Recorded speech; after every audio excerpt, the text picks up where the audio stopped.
This is Acer Palmatum Tsukasa Siloutte. Been a while since I did a video on this tree. It's the 26th of July 2021 this morning.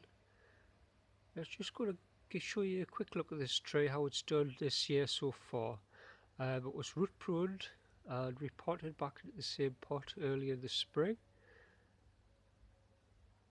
And I used general compost, chipped bark and some rooting powder sprinkled on the root ball before it went back in the pot.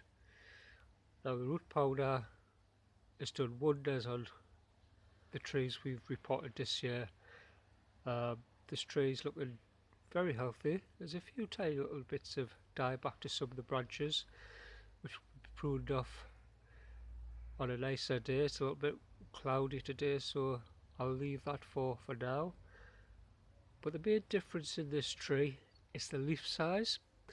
Now it's been quite bushy in the past, but the size of the leaves through using the rooting powder have increased in size.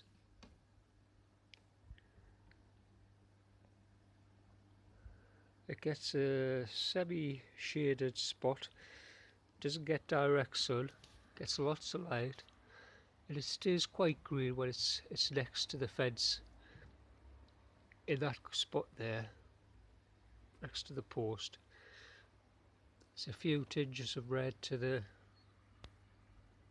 top leaves that get the most light, or the front of the tree there, as you can see.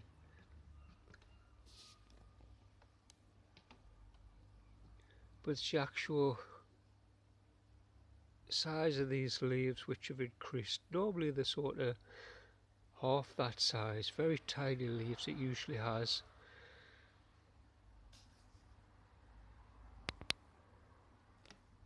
Has a lovely green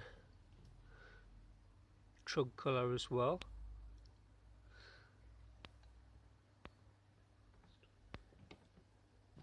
So this is another tree that's done really well using rooting powder, and I'll probably never repot a tree without using the rooting powder again.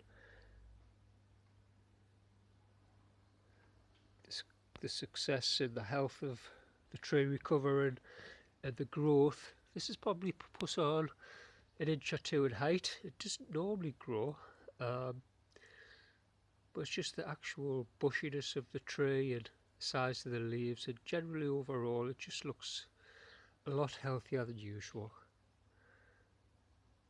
So I'll update you in the coming months on this tree. So that's Acer Palmatum Tsukasa Siloutte.